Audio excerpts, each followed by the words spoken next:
Chloe wrote in, do you think it's worth trying to put a human being on Mars? I know that there's people in our audience, every time we talk about going to Mars, they write to me, they say, David, it's a pipe dream and it's stupid anyway. There's no point to going to Mars. We shouldn't invest money in going to Mars. It's a distraction. It's never going to happen. I'm not even going to address the deniers who think it will never happen. Do you have any doubt, Pat, that we will eventually put humans on Mars? Yeah, I mean, what's the earliest estimate? Maybe the end of the 2020s, 2030s? No, I think earlier than that, 2022, Okay. 2025. Well, I mean, I think it's entirely possible that it may not happen until the second half of the century, but it's going to happen. It's going to happen. So it's not even worth addressing that part. The real heart of the question is it worth trying to put a human on Mars? I think it is worth doing space exploration. Now, whether it's Mars specifically or not, I don't really care. I'm sort of agnostic to that. I think Mars is the logical next step, given that we've gone to the moon. I believe what folks like Stephen Hawking have said about the importance of space exploration to humanity. And it's sort of two-pronged. Number one, the discoveries and developments that we will make by doing space exploration will relate to our lives here on Earth. And as a result, I think it is a very, very good way to spend money, number one.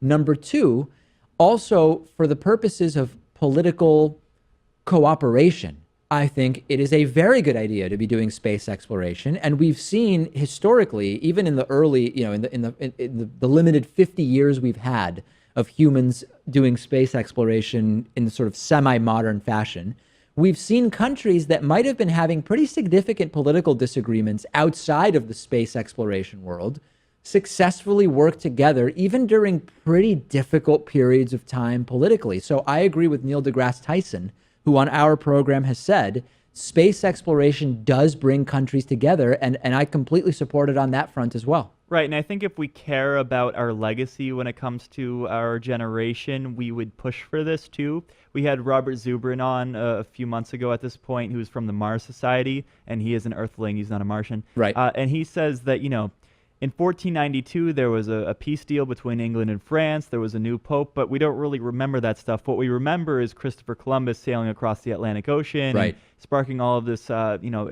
exploration and all that. New frontiers, so, as well frontier, yeah, I mean, that's what we're going to be remembered for, and I think that's why it's worthwhile. And number three, I know that we're thinking pretty far ahead, right? I mean, we've got human civilization here that is in its modern phase, very, very new when you think about the age of the planet. Eventually, we're not going to be able to stay living on Earth. So if we care about the indefinite survival of Homo sapiens, and of course, this could be cut short by bigger calamities beyond the explosion and expansion of the sun, which will make Earth completely uninhabitable, at the long term, you kind of need to if you want to perpetuate the species as well. Right, just don't sign me up as the first visitor, especially if I'm only guaranteed a one-way trip. I don't want to be the first guy to go up there. Oh, well, listen, we're going to need to go well beyond Mars if we want to really survive beyond the extinction of our sun. But yes, in the early phase, I understand not wanting to be in those first few people to Mars. I just like the atmosphere of Earth. It really is nice for my survival. Literally and figuratively, you like the atmosphere of Earth. I think former producer Lewis said that he would be willing to be in the first people to go once there are already 200 or 300 people on Mars, that he would consider going. I don't remember if it was potentially on a one-way trip or not. Well, he said he was looking for a warmer climate. I guess Mars would do it. Would it? I don't know. I'm not even sure. It's farther away from the sun. It's further away from the sun, but I don't know if we terraformed it. I don't know. Anyway, how many people would need to be on Mars before you would consider going one way? A majority. A majority of the Earth's with population. Some nice cities and everything set up. It would take a while. So I don't think you're going to be going. I'm not even really willing to leave the country permanently. I'm not going to leave the planet. Pat prefers to stay in Massachusetts. Never mind, get off the planet. Yeah.